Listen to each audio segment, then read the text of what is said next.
I absolutely love Undertale. I love Undertale enough to have spent over 800 hours porting the entire game into Minecraft. Yeah, we're wasting no time, we're hopping right into this. Undertale really broke the scene back in 2015 with a lot of really creative mechanics which go beyond the game and save system, with the game remembering your actions and being able to completely change the story and route of the game based off them. Along with the story, this made Undertale an indie smash hit. And with the next 2 chapters of Undertale's parallel game, Deltarune, coming out in just a month, I figured now would be a good time to attempt to get better at game development myself by attempting to code Undertale into Minecraft alongside all its crazy mechanics. In the past, I've limited myself to using raw vanilla data packs to make downloads more accessible, but in order to recreate a ton of the crazy stuff that Undertale does with your game, I needed to expand the scope of what I could edit a bit. Enter the Utility Minecraft Game Engine. This is a tool that me alongside some extremely talented devs have been working on, which expands what a Minecraft data pack can do to your game. This gives it full control over every aspect of Minecraft, really opening it up into a real game engine ready to be molded into whatever I could think of.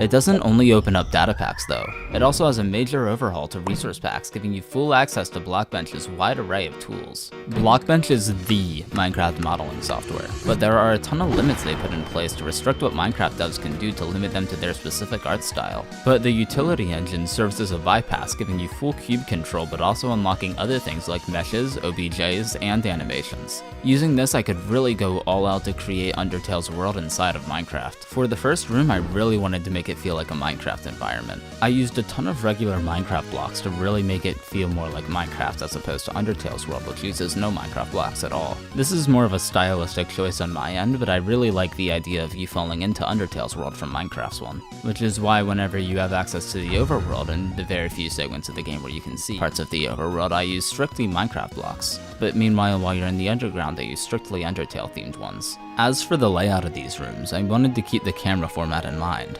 Undertale is a 2D game, while Minecraft is of course a 3D game. I'm aiming to make a fusion of these 2 game styles rather than just choosing one or the other. I want to take advantage of the 3D engine, but also make it sort of like an Undertale remaster. So I feel like a 2.5D solution is probably the most obvious thing I could go for here to mix these 2 styles together. For the first room though, I wanted to make it go a bit further since, you know, the whole Minecraft into the Undertale world kind of feeling I was going for. So rather than just a dead-on 2.5D degree, I kind of rotated a bit more to the side to make this room in particular feel like just that, you know, just that bit more 3D, while the rest of the rooms still hold on to that Undertale format that you'd expect from an Undertale-like world. In order to add to that first room kind of feeling a bit more like Minecraft, I also wanted to go and build a massive background for this room rather than just going for like the endless black void that most Undertale rooms have.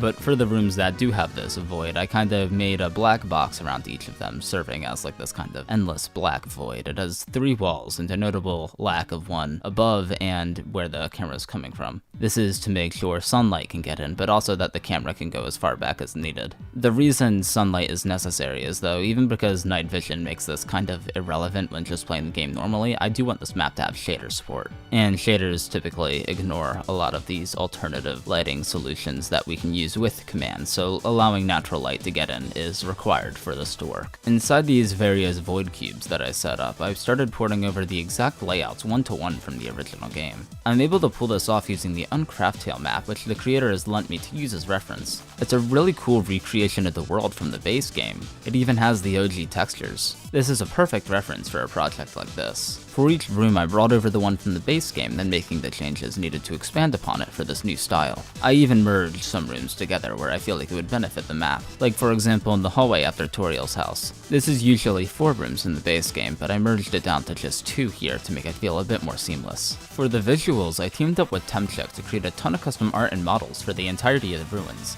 Taking advantage of connected textures, I was able to make a ton of really detailed and pretty looking rooms using just a couple of blocks that I placed around each other. There were tons of awesome fan reimaginings of the ruins online, which we used as inspiration for this new 3D version of the map. But now with these rooms, we need a player to run around them. While I was just going to use the base Minecraft character controller, I wanted to get a bit more creative with how I went about this. First thing I needed to do was disable a ton of vanilla Minecraft features to break the map. Starting with the UI of Minecraft, I got rid of the hunger since there was no starving system in Undertale. Instead, Undertale acts a bit more like the Minecraft alphas, where food just directly adds to to the health. Instead of removing the rest of the default Minecraft UI, I kinda wanted to mix it in with the stats of Undertale. In both Undertale and Minecraft, you have 20 health. This displays as 10 hearts with 20 half hearts. This makes it super easy to line up with Minecraft. I just made the Undertale health sync up to the Minecraft health bar, and I was also able to add more hearts onto the Minecraft health bar whenever you level up by killing monsters in Undertale. This was super easy to do thanks to Minecraft's attribute system. With the same attribute system, I was able to make the armor increase as well. The armor doesn't line up as beautifully with Undertale's system, but for this beginning part of the game, it actually does line up pretty well. For example, there's no real system to increase the armor beyond 20, but in Undertale, the highest armor you can get is 22.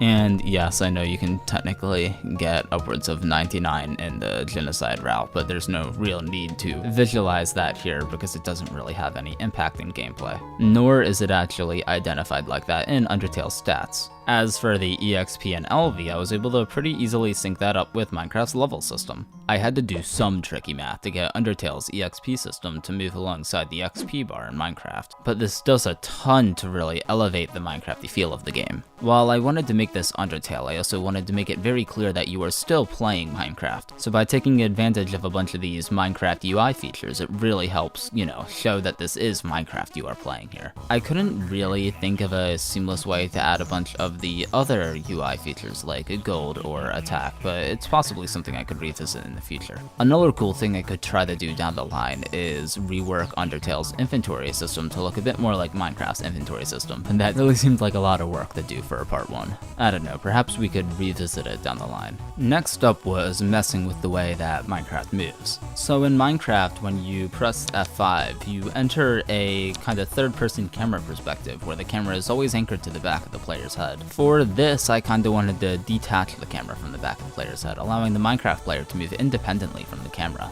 After this, we made it so that all different direction keybinds would quickly turn the player to be facing that direction of the pressed key. This does kind of recreate that RPG movement that these games are really known for. As for the player model themselves, I wanted to shrink them down and turn them into a little chibi player. The player you play as in Undertale is a child, so you're constantly referred to as a child, so it would be a little odd if you were way taller than literally every other character, with the Minecraft player being 2 meters tall. We do have a Frisk model, which I'll leave in as an extra resource pack that you can throw on top of this, but I really like the idea of using the Minecraft skin on the model. It really helps personalize every player's experience, allowing you to have your own skin, which is also just such an iconic part of Minecraft when it comes to creativity. On top of this, I'll also make the name of the character display as that of the name on your Minecraft account. However, if you do want to get fancy and change your name for whatever reason, we did add a /nickname command, which lets you set it to whatever you'd like. Because of this difference though, I did have to alter a lot of how the names render in Undertale, since Undertale only has a name character cap of 6, and Minecraft names can get way longer. It is important to keep in mind that fun Easter eggs like changing your name to Frisk to enable hard mode will not work in this, because I don't have any of the core models yet. They don't really debut too much later in the game, but I do plan on adding them down the line. Perhaps through a toggle rather than just naming yourself Frisk though, because, I don't know, it's kinda niche, and I can see people wanting to play hard mode with their names anyway. More so because if I did go after hard mode, I'd want to make it work for the entire game rather than just the ruins. In deltarune, the game introduces a run mechanic, which a lot of people love so much that they mod it into Undertale all the time. However, this can cause a ton of sequence breaks throughout the game, but I did want to include this feature since sprinting is a mechanic in Minecraft. So the compromise I settled with was that I'll have walking normally move you at the really slow scenic pace of Minecraft, while sprinting moves you at Undertale's base speed, which is way faster. This also gives the illusion of moving much faster since the base game's alternative is so slow. And it also doesn't break anything.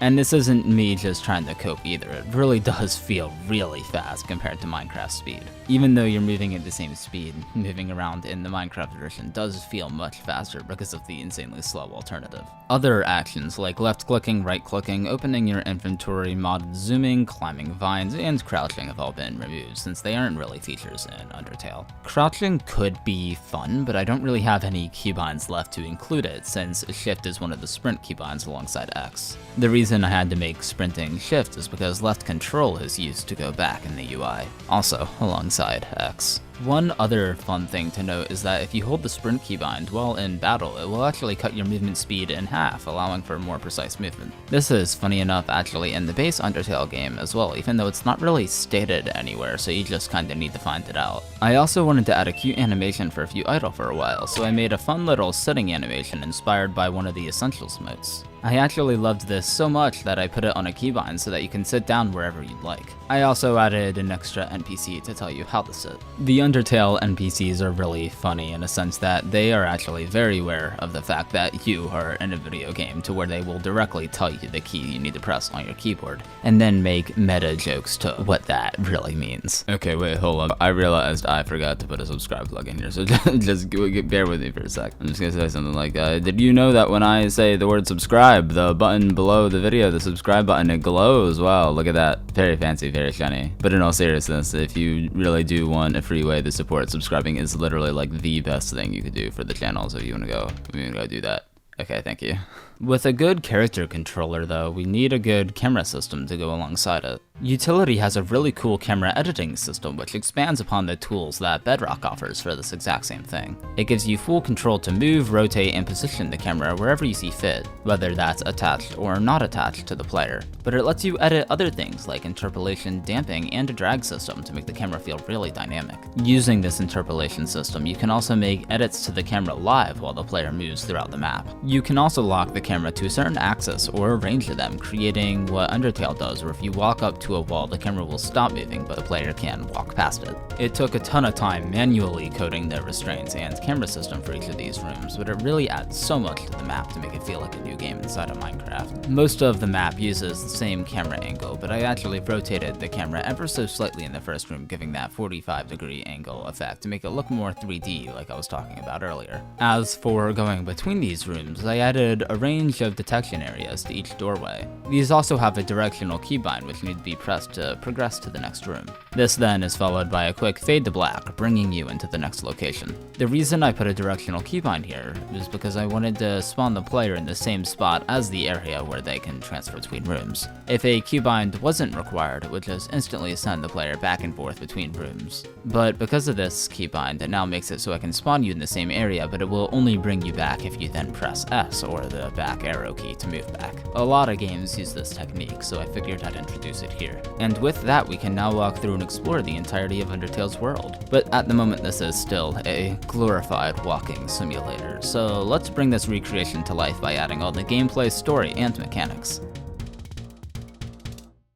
But real quickly before we move on, I'm sure you guys all want to know how you can get your hands on this project for yourselves. In the past, I've put up map downloads behind light goals, however I'm excited to share that this project is actually going to be up for download right away. But I still want you guys to know just how crazy of a time commitment these maps are, and sometimes the ad revenue from these videos just isn't enough to cover all the costs for creating these massive projects and the insanely talented artists who help bring these to life. And that's why I'm going to be hosting this map download on a crazy cool website called Loot Labs. Loot Labs kind of acts like the YouTube partner system in a way where it puts ads on downloads and allows you to make ad revenue off of them. I'm sure you guys have seen this all the time when you go into download maps on websites like Planet Minecraft, where you have to wait 5 seconds before you can claim the download. However, compared to the other websites, Loot Labs allows you to get a massive chunk of the ad revenue, as well as the ad revenue that it makes being 2 to 3 times that of other websites because of the way that it handles these ads. And on top of that, it allows these downloads to be completely 100% free for anyone who wants to play them. A tool like this is really good for creatives who want to make cool passion projects without going into the red because of it. Loot Labs is genuinely such an amazing free tool that really helps me make projects like these. If you're a map creator or just any other type of creative who would like to use Loot Labs to share free downloads, I'll be sure to leave a link in the description as well as the pinned comment and on screen right now for anyone who wants to go check it out. And I'm also really happy to say that Loot Labs has given me a special affiliate link to hand out. While there's zero effect to you guys, it gives me a small portion of the cut that would normally go to Loot Labs, which helps out a ton to allow me to keep making these projects for free. It really helps out more than you guys know. So if you want to use Loot Labs or ever plan in the future, creating an account with my link would mean so much. Loot Labs is the reason this project gets to even exist in the first place. There will be more info on how you can actually download this map and set it up at the end of the video. Since this uses utility, it's a little more complicated to set up than just a world file. But with that out of the way, there's still so much more of this project to go over and cover. We're honestly just getting started. Next up is the basic UI of Undertale. Undertale is known for having a crazy amount of flavor text you can see by interacting with the various props all over the world. This is done using Undertale's text box system. Undertale and Minecraft's chats are quite different, so there's a good bit of work that needs to be done when bringing this chat box system over. Luckily, Utility has a ton of tools to offer to make this possible. With base Minecraft, there are these things called titles. One of these titles are called action bars. With Utility, we can take this action bar and make copies of it and give it a ton of new cool properties. The first thing we do is give it Telraw formatting. This allows us to give it custom fonts, so we'll be giving it the Undertale font first. This font can be swapped out whenever needed. The next thing we can do is add a /n to declare multiple lines. We can then anchor this to either the top or bottom of the screen depending on where the player is standing in the room relative to the text box. Next up, I added the background and increased the margin. I then put a border on this background to recreate the iconic text box style.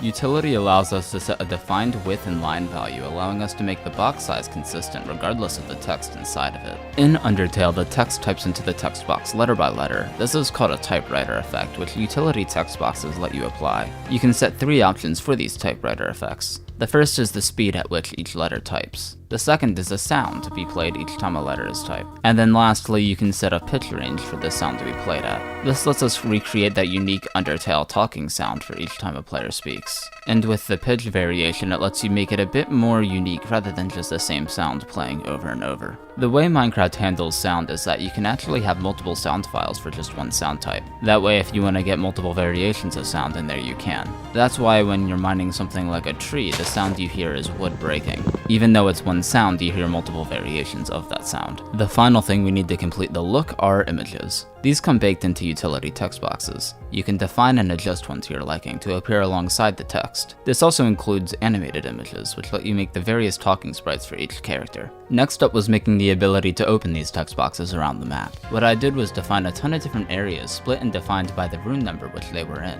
We can then track whenever someone presses an interaction key within one of these defined areas. This also lets us sneak in some other logic. For example, some of the text boxes aren't always there or change depending on certain conditions. I can then line up multiple of these text boxes back to back before closing them. I also made pressing any of the back keybinds set the typewriter speed to 0, instantly typing out the remainder of the text to create the same speedrunning feature the base game has. There is one other type of text box. These are the selection text boxes. These work mostly the same, but I then use the image feature to add in a little heart, which moves depending on if you press either left or right. Then I simply save the data using a scoreboard. Before we move forward, I think a quick explanation of scoreboards would help you understand the rest of this a lot better. Scoreboards are just a simple system for storing numbers in Minecraft. You can then refer to these numbers in if statements. However, these are just limited to integers. That just means they're a single number, you can't have decimal points.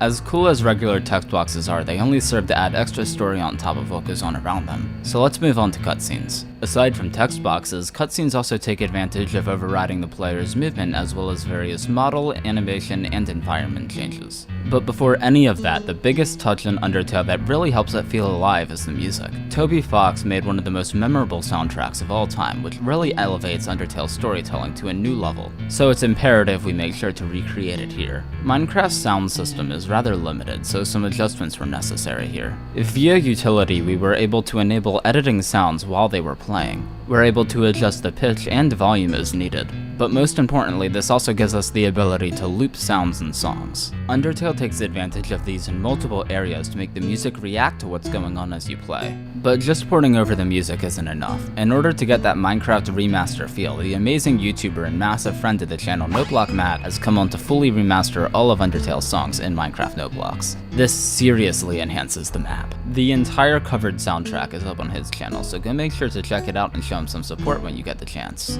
The NPCs in base Undertale typically have an idle, talking, and walking sprite. This makes the cutscenes rather basic, but add to Undertale's simplistic charm. But Minecraft has smoother, more expressive animations, so I decided to go a bit extra on the expressiveness on the animations. I was kinda curious to see how Undertale would look with this change. Thanks to the help of some super talented animators alongside myself, we were able to really liven up these interactions of the base game. Most of these cutscenes include puzzles, some of which you'll have to solve on your own and a good bit which Toriel solves for you. As for the ones that Toriel solves for you, we can get away with basically making them in animation with a bunch of sound effects. However, it gets a little more complicated for the spike puzzle. This is less a cutscene since the player actually also interacts with this puzzle and is able to go back and play it later. The premise of this puzzle is simple. There's a blueprint in the left room which is the path for the spikes and the one on the right. In the base game, you're not actually able to fail this puzzle as there's invisible walls preventing you from walking on all the spikes that you're not able to. So this is actually fairly easy to recreate. I just block off the spikes you're not able to walk on with some barriers, and for the ones you can, I made them pressure plates. That way whenever you stand on them, they instantly retract. And then I'm just able to animate Toriel walking us across it. This one took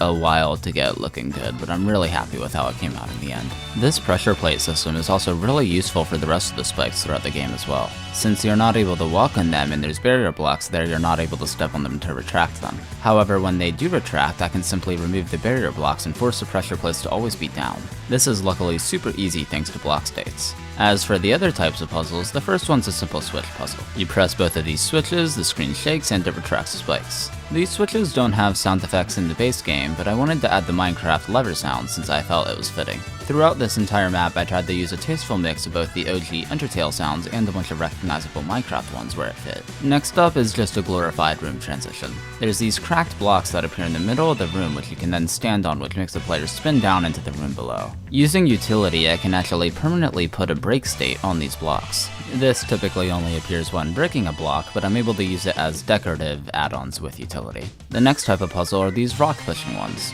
I'm able to achieve this by making an invisible shulker with an item display on top of it. This allows me to smoothly move a hitbox off-grid. I can then simply see if the player is colliding with the left side of these shulkers and then move them as needed. The last type of puzzle is a combination of those first two. It's these perspective room type things. Mechanically, it's fairly simple. There's one good switch and two bad ones. If you press the good one, the spikes retract. If you press the wrong one, it acts like the floor breaking patterns we saw earlier where it then drops you into a lower room. Aside from the puzzles, there's also a lot of various extra solutions and Easter eggs you can get by exploring the map. A ton of these are really niche and not really well documented online, so I'd like to quickly give a shout out to Shay and to Ocean Bagel for helping me with a ton of these niche information bits that I wouldn't have been able to find on my own. With most of the overworld stuff done though, we can finally move on to the battle mechanics. Before we get into the fancy stuff though, we need to make the encounter setup. Whenever entering a room, the game decides on a number of steps you'll need to take based on the amount of kills you have. This can vary per room, but it's typically a small range. This makes it fairly consistent for most rooms. In the base game, a step is calculated every time the player is moving on a frame. Undertale runs at 30 FPS, so if you're walking for a second straight, that counts as 30 steps. However, Minecraft is a bit unique in where it runs at 20 TPS. Basically, this means that all game functions are ran 20 times a second. So I need to shift down the Undertale steps by a third to make it last for Minecraft's slower tick rate. I then need to slow it down even more when you're not sprinting. In the base game, there's this visual glitch you can do with the player's movement dubbed frisking. While it is a visual glitch, it does help you walk in place. This is very useful when grinding monsters in a genocide route of the game. That's also just very fun and a lot of people really enjoy it in the base game, so I actually went out of my way to recreate it within this map as well. Doing this type of movement will also count as sprinting. After a battle, the step count is redecided at a much larger range. Well, that's typically what happens. There's actually some rooms where it's reversed, and it's actually a lower count after you get the first battle. There are also plenty of scripted battles throughout the game as well. However, there's only one that appears in this first area of the game. This is in the form of the first frogget, which appears shortly after the dummy tutorial. The dummy tutorial could also be considered a scripted battle, but it's a bit more of an event rather than a battle, so I'd kinda lump it in with the Flowey interaction at the beginning of the game. Once you get the correct amount of steps, it then freezes the player, puts up the little icon, and then flashes you into a battle. For the main battle arena, I started by making an inverted black cube. This allows me to have a defined battle area, but give the illusion of an infinite black void. After this, I then pin the camera to the top facing downwards. The reason I went for downwards rather than facing forwards is because this allows you to freely move around with WASD in the battle box. As for the battle box, instead of making a defined square, I actually made it using 5 squares, 4 that are white and then 1 black one. Using animations, I can then stretch all these squares to make all the various forms of the battle box. Since the battle box can be a million different shapes and sizes, this allows me to easily make it turn into whatever shape I need it to be for that battle. I then recreated the various buttons using the utility text box system. Utility also allows us to apply a color blending mode. This allows me to freely change up the color of these boxes and the soul color. As for the UI, the battle UI can be split into 6 phases. The first phase is where you choose either fight, act, item, or mercy. Then you enter the second phase, where you then choose which monster you're going to do this action on. This phase is skipped if you choose either item or mercy, since you don't choose a specific monster for either of those modes. Phase 3 is then where you decide which action you would like to use. Typically this is reflected in 6 different spots. With act, you can have up to 6 various acts, and with items, it typically only has 4 rows per page. However, I made use of that extra line to add a page marker, which actually isn't in the base game. Stage 3, however, gets a little different when you choose fighting. Instead, it pulls up an image and moves a bar across the screen. You can then press one of the enter keys to stop the bar in its tracks. Then based on how far it is from the center, it will calculate the amount of damage you need to do using this equation here. Stage 4 then just shows the follow-up text if applicable to that situation. For example, some actions skip this flavor text. Stage 5 is then where the game decides the next attack. This is also where the battle box turns into the battle box and the soul appears in the center. It then displays a chat box next to each monster. Then finally, stage 6, it gives the player movement and starts the attack. When making a battle, you can choose between one of 2 backgrounds. For the boss background, I wanted to go out of my way to make it a bit more 3D as well. You also need to set whether the battle is one that can be fled from or not. This can also be changed mid-battle, as with the Toriel fight. You're able to flee up until you spare her 14 times, where then it prevents you from fleeing. Then you need to decide the monster count, which can be between 1 and 3. I then made a directory where all the monsters are saved, as well as their stats. Here you can also decide their flavor text and the various options when you click on the act menu. You're also able to clarify here if an act has display text or not, and if it alters what their chat box is going to say, or if it also alters their attack as well. Then you can set what the spare conditions are. Some monsters are spareable right away, then there's ones like Frogget, which have 2 different buttons which you can press to spare them, and then there's more complex ones like Napstablook, where you need to cheer 4 times to make them spareable. You can also display if they have spareable text or not. For example, when a Frogget is spareable, it'll then give you new flavor text letting you know that he's spareable. But for a Whimsun or Moldsmal, which are spareable right away, you don't want this overriding the regular flavor text. You can then also set flavor text for when they are low health. Funny enough, there's a lot of these texts that go unused in the base game, which I can only assume was an error on Toby's end.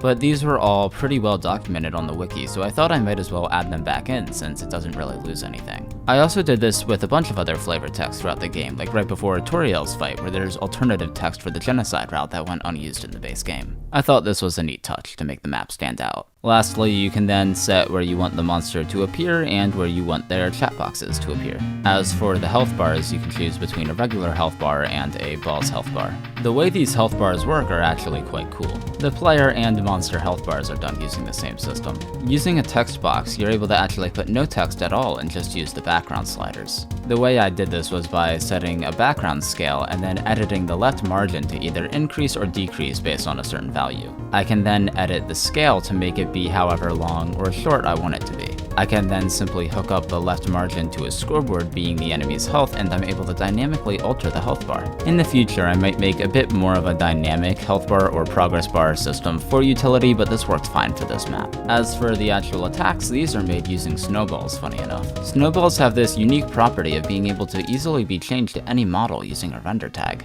By disabling gravity on these snowballs, I'm then super easily able to edit the velocity to make them fly around the screen. Utility also adds a ton of extra velocity features, allowing you to directly target a player's location too. As for the damage, it's calculated based on the monster's attack stat -1 for every 5 defense the player has. The player starts with an invisible 10 defense, which can then be increased by leveling up or wearing armor. So if you have no armor and they're level 1 and go into a fight, you'll take exactly 2 less damage than the monster's listed attack value. It's also important to note that the attack values you see when checking a monster are purely for show and have no actual impact on the actual stats of the monster. In fact, they are purely visual and are just made up. After taking damage, it makes you invincible for exactly 1 second, and then you're vulnerable again. For each attack, they can have one of 3 various properties. The first is that it needs to stay in the box. If it leaves the box, it gets deleted. The second type is a free roam type, where it's able to be inside the box, outside the box, do whatever it needs. I'm able to mix these two together if they're able to sometimes be outside the box, but then if they leave, they get deleted. A good example for each of these is, for example, with Vegetoid's attack, where a bunch of carrots fall, but when they leave the box, they then get deleted. And then there's Napstablook, where his tears, they start outside of the box, but then they fall inside the box and are no longer able to leave. You can also see another instance of attacks being able to exist outside the box with, like, say, Flowey's tutorial at the beginning of the game, where his friendliness pellets are able to go inside and outside of the box without any issue. And then the third type of projectile is one where if it leaves the box or hits the player, the attack actually instantly ends. This is, for example, with, say, the frog in the Frogget attack, or the hand in Toriel's attack. As for the monster models, these were all made by the super talented Ashes Real, who really brought all these sprites to life. He was able to take them and move them over to Minecraft style in a super appealing way. He also made an additional Frisk model. Since it's really tricky to do the black and white style with 3D Minecraft models, we resorted to full color for this map. For this reason, I also went out of my way to attempt making fully colored talking sprites as well. This is also another neat touch to make it stand apart from the regular Undertale game rather than just being a copy-paste. One last visual effect I wanted to bring up is the dissolving effect of the monsters after they die. This is a staple feature in Undertale, and I really wanted to try to do it justice in Minecraft. So it just so happens there's actually an amazing feature already in Minecraft which is perfect for what we're trying to do here. Whenever you kill the Ender Dragon, it actually plays a noisy dissolve effect on its texture, so we just grabbed that and put it on the monsters when they died. It actually works out pretty well. It's important to keep in mind that Undertale's an RPG with RPG-like data storing systems. This also includes a save and load system. Because of how the world interacts with this system, it's important to make sure I recreate it. As I'm sure you're aware, with Minecraft there isn't really a save system. You just log out and log back in right where you were. However, with something like Undertale, you have to save, and if you don't save, you go back to your previous load point. And whenever you die, you go back to your previous load point as well. Undertale also has a different inventory compared to something like Minecraft.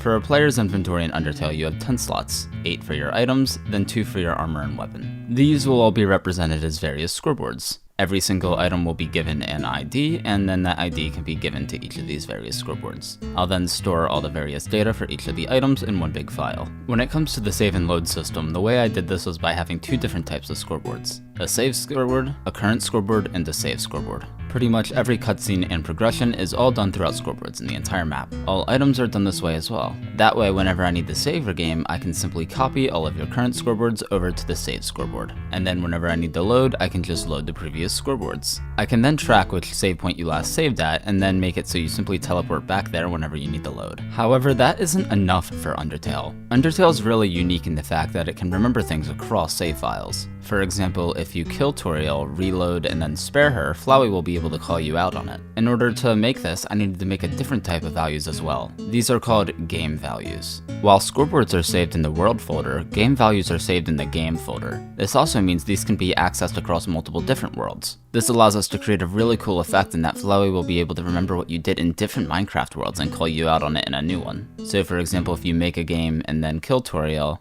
then make a new game and spare her, he'll be able to take notice and call you out. When booting up Undertale, you get an intro cutscene. I wanted to recreate this in Minecraft, so I went and built up all the sets for these opening locations and put in a bunch of models to recreate the characters. I then shift the colors and lower the resolution in Photoshop. I thought it would be funny to represent the human characters as a bunch of Minecraft default skins as well. For the final build of the video, I wanted to try to keep it and use it as a hub for the map. This will serve as the only location where you actually keep 100% vanilla Minecraft movement and gameplay. This serves as a nice area to let you prepare to jump into the Undertale world. I also added a bunch of other fun config options here. Here you're able to do things like change your soul color and enable voice acting. I was able to make the soul colors super easily switchable by using leather horse armor. Leather horse armor in the base game is able to be dyed any color in the hex code library, so I'm able to do the same thing with souls here. This will come back to bite me in the ass later when these soul colors are required for different play modes, but we'll get to that later. I'll figure something out. If you guys do have any ideas on how I can tackle this though, please let me know in the comments.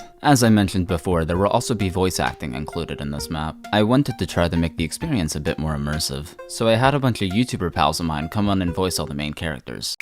Howdy, I'm Flowey. Flowey the flower. And they really knocked it out of the park. I also made the hub slowly fill up with all the monsters you spare throughout playing the game. So on a pacifist run, you'll have a nice full lobby, while if you do a less than pacifist run, you'll have quite an empty one. Lastly, I also wanted to change up the main Minecraft menu to look more like Undertale's. Using Fancy Menu V3, I was able to completely shift up the look and function of the main Minecraft menu, and I was able to make it look a lot more like Undertale's. Instead of just having a simple single player button, I was able to make a new game and continue button. With this new world button, you're able to create as many Undertale worlds as you'd like, aka infinite save slots. And that more or less covers everything about the map in its current state, but there's still a lot more I want to do with this project. All in all though, this project still took hundreds of hours and I basically had to devote my life to it while trying to balance other things like school and utility. However, I'd really love to keep making projects like this, but some extra support would really go a long way in making something like that happen. So I would like to announce that I am opening a soft Ko-fi. This will be a place for you to support me with these projects and allow me to not only continue making them, but greatly expand upon them.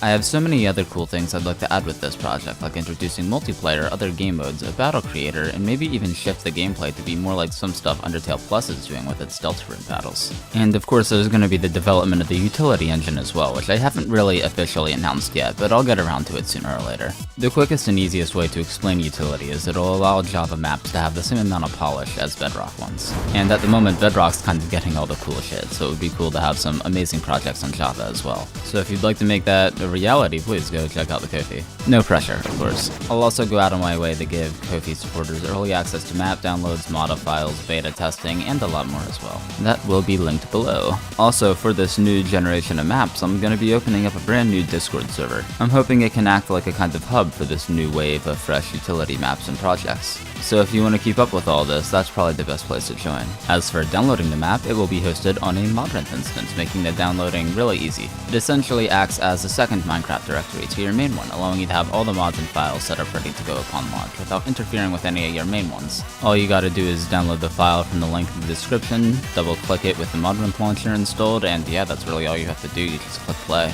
In the past, I've typically locked my map downloads behind like goals, but I'm really such a big fan of this project that I really want to see all you guys playing it right away. So with that being said, it's downloadable right now in the description, go play it. With that being said though, in order to help the video's performance and give you guys something to look forward, there will be one like goal. I'm thinking we should aim around 30,000 likes, and if you guys are able to make that happen, I'll commit to making the next part of this game, as well as several other updates I mentioned earlier as well. If you would just like to go watch this video in action though, my friend Sam Gladiator went and did a full playthrough which is now public on his channel, so feel free to check that out. I'll also have non-commentary voice acted versions on my second channel as well. Once again, I'd like to thank Loot Labs for making this project possible in the first place, and yeah, that's everything. Goodbye forever.